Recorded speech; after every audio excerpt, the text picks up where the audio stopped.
Bande combo tembo vraiment ça découragé que na sali eloko na komi vers la fin et baby likambo te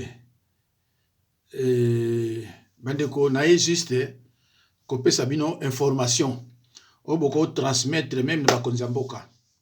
Il s'agit de quelle information? Tozana information au capital awa ba soldat Tutsi Ougandais, Rwandais, Tanzaniens, Burundais, Rwandais, bauti ko kita hier na Angola, na province moko eko permettre bango bakota na Nkamba. So bakota na Nkamba, il faut se diriger vers Kasai.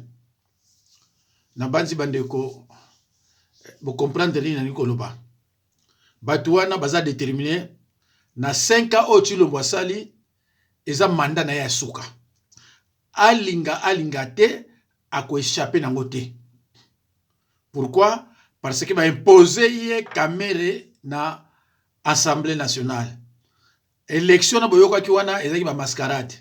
Ba imposa qui est déjà que il faut azala na Assemblée. Pourquoi? Parce que soki Chilombo alingi ba toucher constitution. Kamere a veillé la constitution. Oh, basala, pour ça, va briguer troisième mandat. Kamere a jamais. C'est pour cela Kamere Azawana. Donc, bolinga te, c'est une obligation. Kamere Azawana. Bangomi balé, loba ebe bamoka kufa. Mais tant que Kamere Azawana président de l'Assemblée, tu l'ombo pouvoir na ye okita omata na 2028 et sili. Parce que Kamere a concédé jamais. Que révision constitution ezala en faveur na ye te parce que yemo Kamere azako linga azala président en 2028 bisona munoko trobaka boye ate mais tant bango bazako imposer yango na nimtezo salamaka bisona munoko biso ate ko salamate to nikolo ba mingi mais tant ko salamaka munoko kangambaka voilà to moni ba député ba luba bazé belé kuna na assemblée. Mais de yo quitter que ba révolutionner que non, Kamere était non. Mais na monoko toujours non. Voilà. Allo bandeko. Nalobi bien. Ba soda Tutsi Rwandais, Tanzaniens, Ougandais, Burundais, Soudanais. Ba kwei parce que bino ka Barundi on va combien? Groupe wana nyonso. Ba kwei na kati Angola. Donc, Mokonzi Angola a déjà contre Soubiso. Voilà. Donc, baza prêt. Ba pesa nga bakuma mboka ngo. Ba biso bo tuna bata mboka côté kuna. Ba okota na Nkamba. Ba biso ba okota na Kasai. Kasai tombe na babona bango. Donc RDC est déjà encerclé. Na kati ya Kinshasa Bahali. Na bandi na salaki vidéo moko avant-hier. Ou bien ça fait 3... Oui. Faut que avant-hier. Moi, jeune femme moko il y a Congo central, alors yango bien. Na frontière il y a Lufu. Pesa Angola Lufu. Na frontière wana ba soda ya ba tutsi bazo kota ka l'air nyonso. Et puis ba conteneur ezo kota na batu na kati.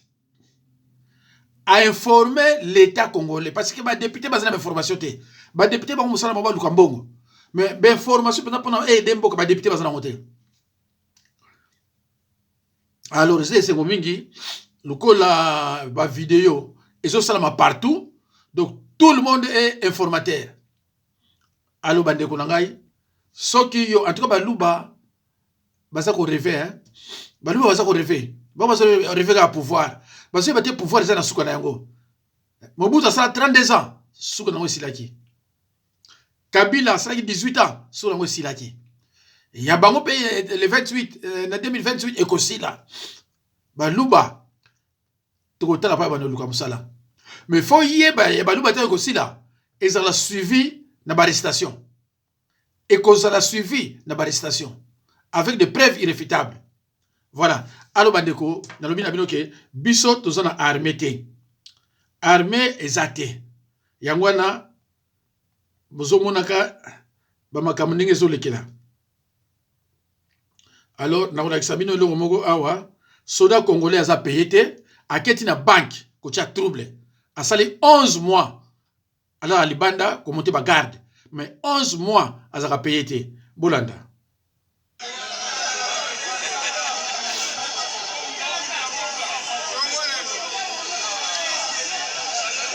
bosomono na banque eza liboma te soda 3 mois salaire ne bafutaka ye te yango aye kosilika na banque alongoli bilamba bakoboma ye lelo mbongo na ye se mbongo na ye oyo bozomono soda na banque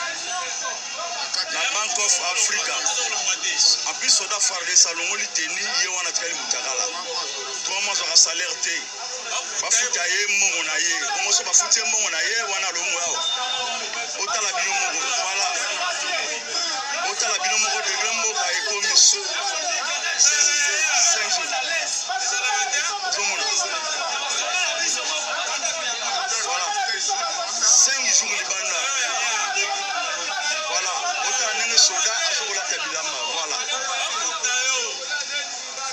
combien de mois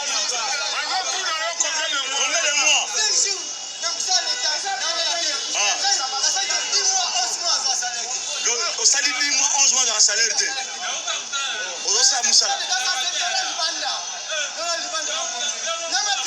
oza détaché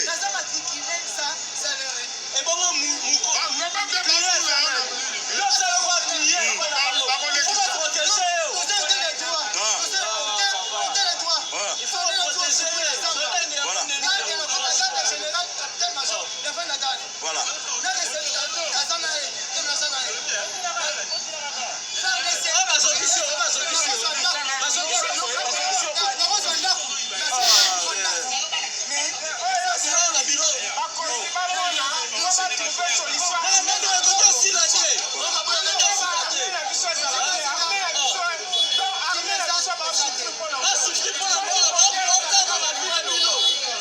ok ça va Sima Terina,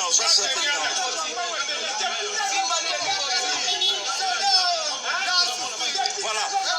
Soda à FARDC. Combien de mois sur la salaire de 11 mois sur la salaire de mais au sol à Libanda.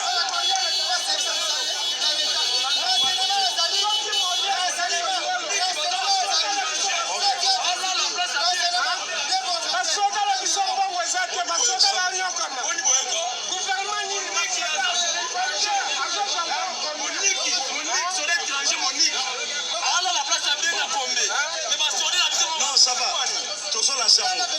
Ok, ça va. Ça va. Ça va. Allô, Bandego. Exact que tous contre le gouvernement Oyo, ou alors tous contre le Makamo. Na bandi bomoni soda congolais 11 mois. Mes frères, chers compatriotes, personnellement, je me demande si ceux qui gèrent la RDC, si dans leur crâne, il y a des cerveaux. Je me pose cette question. Est-ce que dans leur crâne, il y a des cerveaux? Mais comment Oko Kamata Moutou azo sala yo garde? Yozo lia, madame azo lia, bozo tinda est esclave. 11 mois impayés. Mais à quoi balo mduka bomi na ba na mwasi na yo? 11 mois impayés. Bandeko. Tolo bani. Hein? Batu bazo yi baba 58 millions. Soka bimi batikiye banomeye. Parce que vol na RDC eza pécheté. Soko lingi ba nommé yo to ba élire yo, yiba na yo grand lard. Tango obima ba pese so grade mususu. Na monde atie salamaka na RDC na gouvernement baluba. Mais faut ko yeba yango. Si le mona baza ba de comprendre. Lukola nani Kamere ba imposer ye as la président assemblée. C'est fini pour na Chilombo. Pouvoir en 2028 sera au coma. Et s'il parce que Kamere a retiré Kali qu'on attaque président de l'Assemblée, bakoko ça la révision ya constitution te eza na faveur ya Tshilombo et au salamaka jamais et ko sala maté pe ko sala maté voilà bande ko nga wana tomoni soda moko totala soki tokomona susu ya mibale bongo na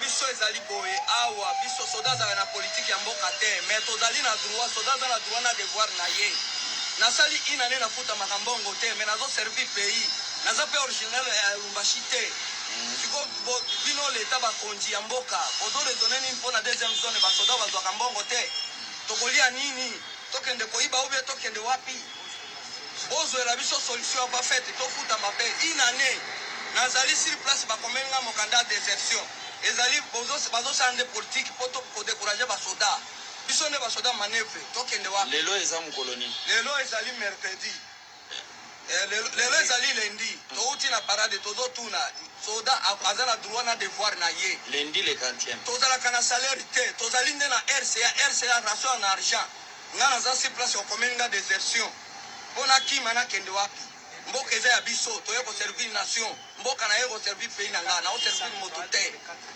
lelo tozala biso solution ya mbongo na kati ya zone de défense lelo tozafuta bato oyo bafuta makate po biso pe tozwa courage na kosala mosala nafuta makate soda aza na politique ya mboka te mais soda aza na droit na devoir na ye devoir na bino ya mboka nazosala nakendaka garde nasalaka parade nakenda bitumba oya kofuta biso bambongo na biso oyo bakomeli biso badesertion na zone de défense mpona koluka kotiela mokonzi ya mboka poso ya bitabi soda bozokotisa biso basoda manevre na politique eske biso toza na politique ubenga naza mobateli ya mboka nazofuta mate naza kaserne na mboka oyo lete ememinga na mboka Lubumbashi mpona service mais nazofuta mate nakolia nini alo bandeko bomoni wana nakolakisa bino susu ndenge batutsi bazokotisaka minduki na mayele na mboka oyo ya biso bo bazokotisa minduki mpona nini baoke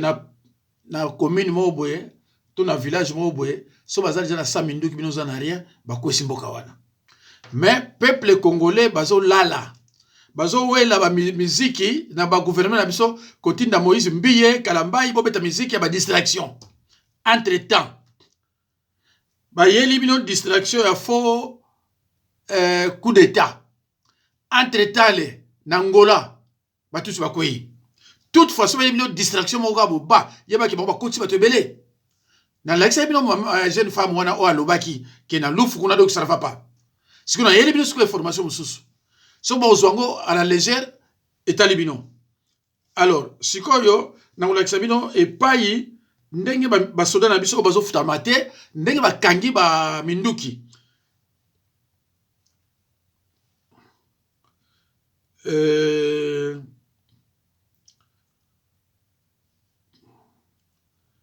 wapi yango lisusu na tiango wapi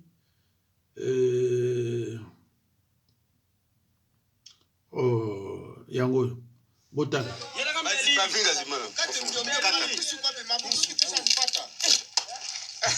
bafongola nano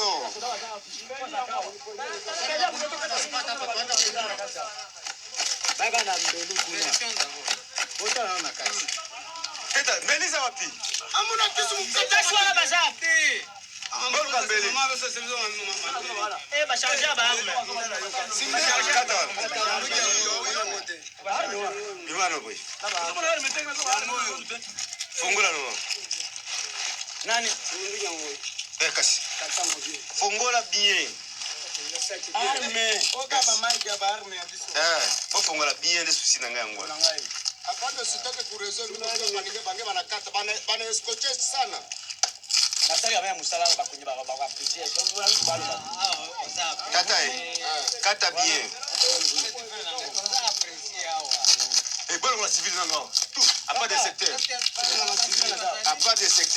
là on peut en fin à tout le monde de baba leo j'ai il faut connaître ba de ko bi baka Baba basali ba defense ya. Ona yaka papa. Ataki ça. Na mkasika. Eki onde basa basada. Tuna okay na ngulu bashika. Yo kama gari. Mabunduki kwa ya mingi. Mama Aina ya mingi unahesabia ngapi? yango utafanya. Sema ya mingi kwa aje unahesabia nombre. Ndio bosi seka nano yozo seka. Nombre hapa sema ya mingi. Tilo na sana kanda na so. Kandani. Musala ifo kusala. Faut bae ba nombre ya ba arme ndo pesa. Kwa bata ya mingi ni. Utangi nano nombre ndo pesa. Tuna nikate ni hesabu le ngata kupatia nani. Bobi misape wana wana pa mbele bolu kambeli mususu. Leta kisu kilo. Bibi ya bongo, maragi ya bongo. Bosa no, idir sisa. Malaki aina ya bongo ni malaki wanaweka ndani.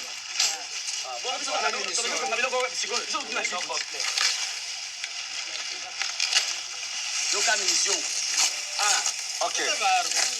De secteur, mwende nda kwa pembeni. Chef de secteur, mwende pembeni. Ah ouais, mwende pembeni. Kwa jeshi baso. Mwende pembeni. Mwende pembeni. De secteur, mwende kwa pembeni kwa chita. Tunapatia rapport. Woko mgeni. De secteur. Woko mgeni au tayari kitu moja. Beba asia kwa bana vile. Ndio kama grade. Afanye ndio bagrade kina zamba. Pesa nani tutana to filmer. Ndio kama grade. Ndio kama grade kina zamba. Zela nano. Oya bino. Na ba grade. Nani ngumbu. Te fongola ba arme total, combien de armes?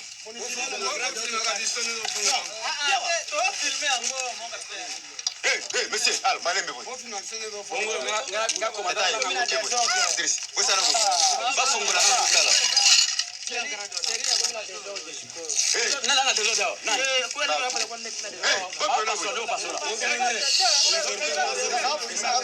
Ok, filmé. Chipe, la nalo baga. Non, afanya mwana gari. Nazana na babilo kwa sala msala. Afanye. Komande bo. Nani nani? Na kama huko. Sawa, sawa, sawa. Kama unamaliza Combien de aka? ni aka na revolver moko. Revolver ya lukuta. Pour revolver. Pour revolver. Yango Mais aka vrai aka mibale oya biso ya sika. Lakini sango bien. Nani kwa le kabite ya musu na sisa kuna. Yo pesa wa mpona na watafanya. Sawa pele una kama pe. Namo na pe. Ah, je te savais.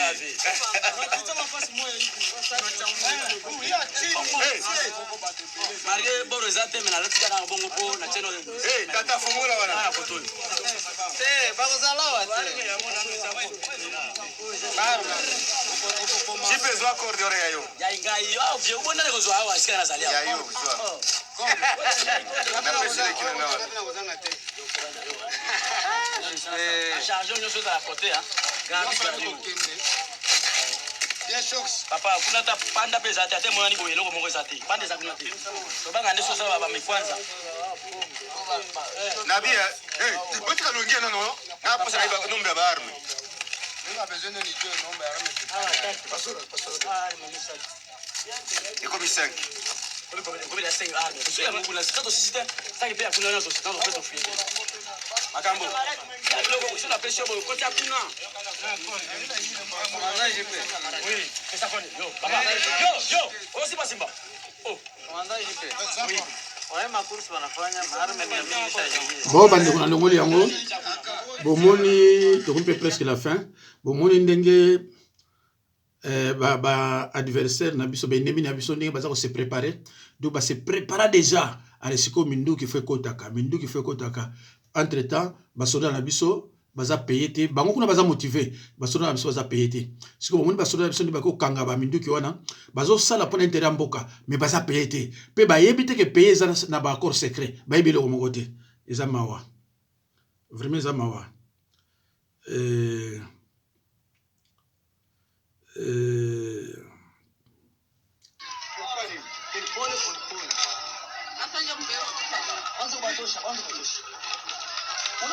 Angalia aka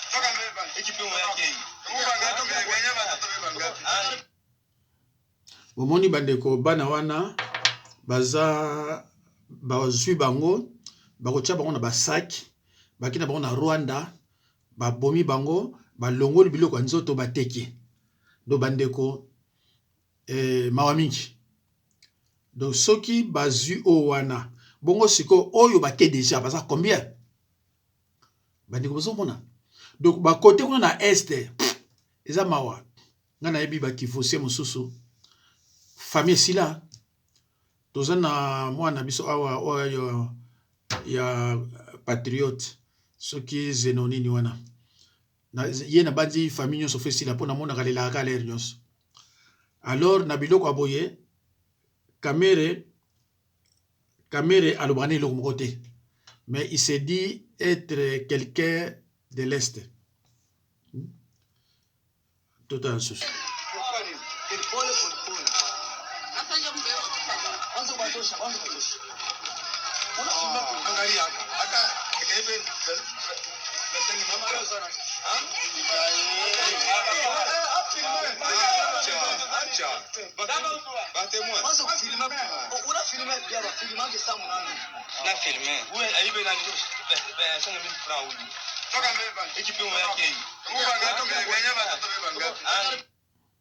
Donc, basaki on a nyonso bazo filmaka bana baza na kati yo congolais neti nga esali yo nini parce que congolais za moto azana motema mawa pe bolingo nazolo ba moluba te nazolo ba congolais esali yo nini tango moni eloko ndenge wana ya mawa epai nazalaki nde nalobai na bino ke naza penza trop pris epai nazalaki na ye mbango mpona ka pesa nasala na pesa bino information wana oyo tozomona wana voilà donc namoni nako kata nanga déjà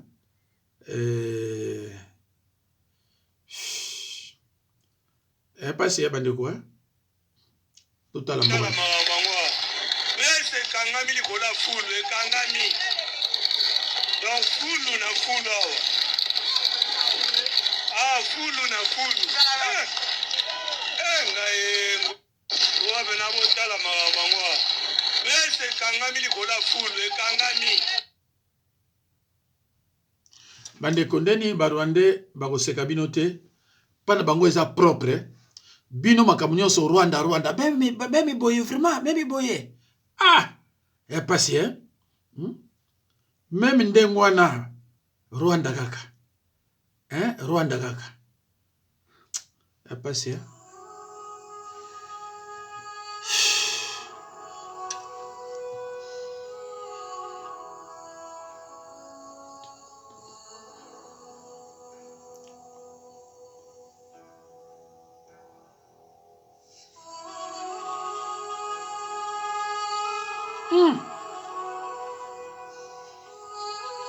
mawe bana mike ya age wana bayebi pasi bayebi nzala mboka na biso c'est triste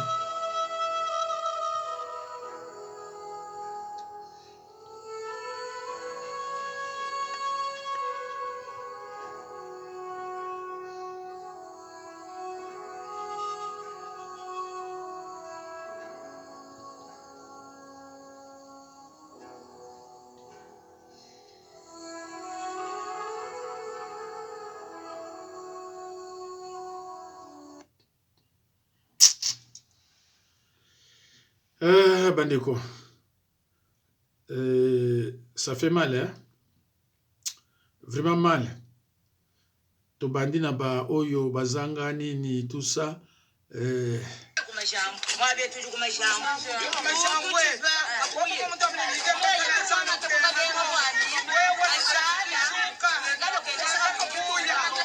nzaleleki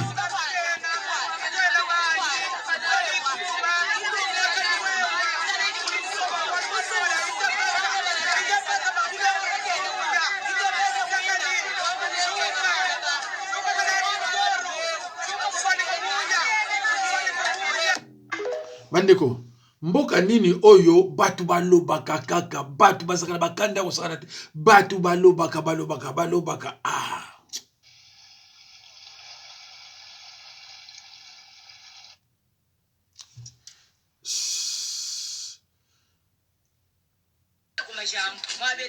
ndenge nini ekati loko yo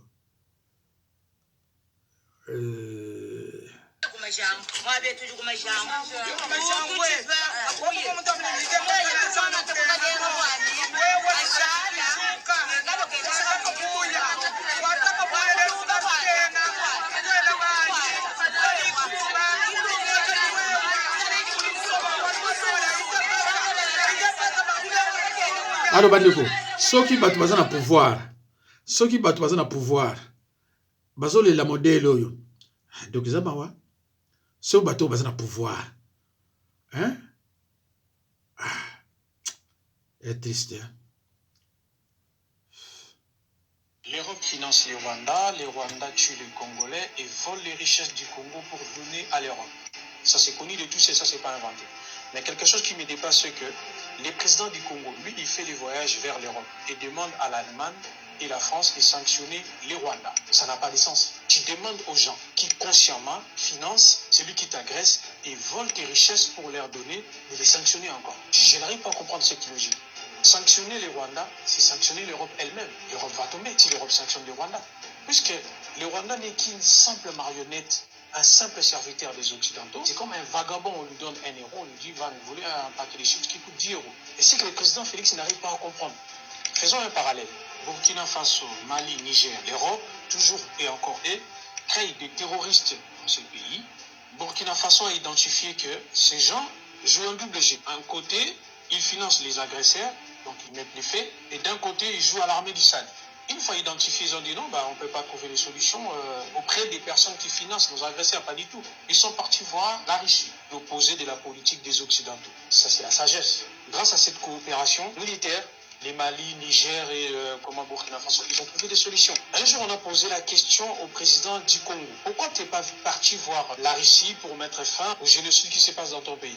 Il répond, je sais que c'est à la mode, mais je ne crois pas que la solution viendra de la Russie.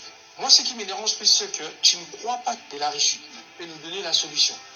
Mais tu viens auprès, tu t'accroches, tu reviens auprès des gens qui financent ton agresseur, donc celui qui t'agresse, qui tue ton peuple et qui vole tes richesses pour leur donner en retour. C'est à ces gens-là que tu t'accroches, que tu insistes à espérer et à croire que ces gens-là vont t'aider. C'est que je n'arrive pas à comprendre. C'est là où je suis perdu. Je sais pas si Binobo répondre ye ayebite ke mboka ezana bakor hein ya ayebina yete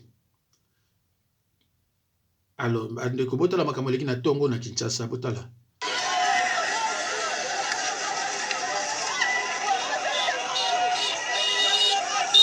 camion ya mapa esalaki accident camion ya mapa esalaki accident peuple la continue mapa nyonso ezala kati.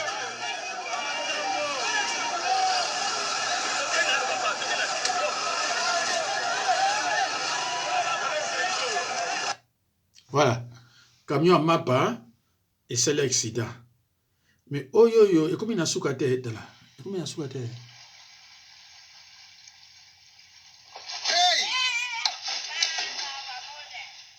Ah, maman zala biloko po akende ko sala commerce. Hein? Nyo se kei. Alors, pont wana eza combien? Pont wana eza combien? Pour nous la pont wana eza combien? Eh ben de pont wana eza combien? Ah, eza ma mingi hein? Vraiment eza ma ouais? Pont wana eza coûter nango loko moko te. Tout ce qui est combien? Bon, tout ça 2 minutes awa. Oui, vieux, oza musala ya PDC na FARDC na la police. Ndenge to sala musala wa.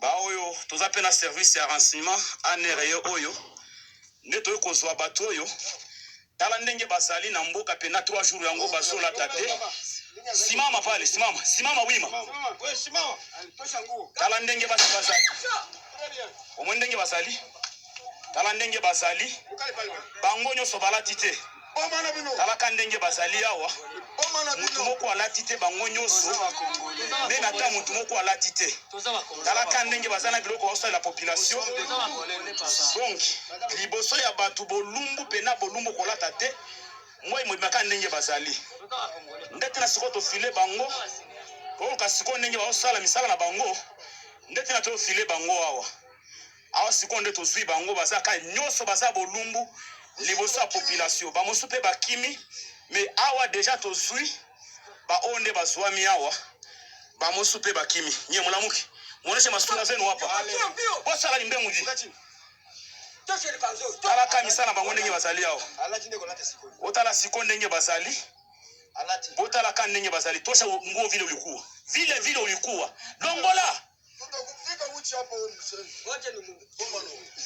omoni bango ndenge balati bolumbu pena liboso ya population boy bolumbu pena nde liboso ya population tala ndenge siko population baotambala liboso ya population makio nde sina siko tokozwa wango na ero oza opération ya wazalendo ya APDC na FRDC intervention rapide pe ya la police na agent de renseignement ya ANR nde toyi ko winda bango siko nde tozwi bango. Ça va, merci. On a pas congolais hein, donc ba craquer, bon ba craquer. Bon, oh pe ko to soki ko taka sai kuna. Bula nana no.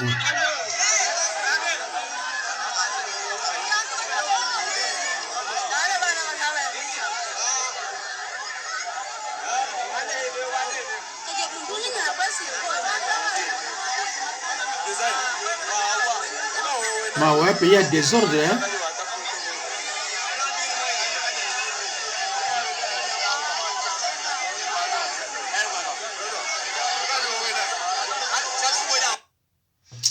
C'est triste, hein? Pays à désordre, pays à désordre. De battre, koloba na koloba. Minute Sili, oui, minute Sili. Manda ya lete silaka. Omoluba. Manda ya lete silaka. Vanité de vanité, tout est vanité. Après avoir consommé ma château, après avoir consommé ma building, consommé ma mituka ba $100,000, un jour on kende na libaya ba matela na bible kotikala, ba or na bible kotikala. Vanité de vanité, tout est vanité. Mais bon, ça n'a été que mbongo bosomba ba château, mbongo bozotangisa bana bino na ba école, il y a $80,000 par an. Boye ba keza mbongo ya l'État, eza mbongo ya Congo, eza mbongo ya ba Congolais, Congo Mobutu bébé.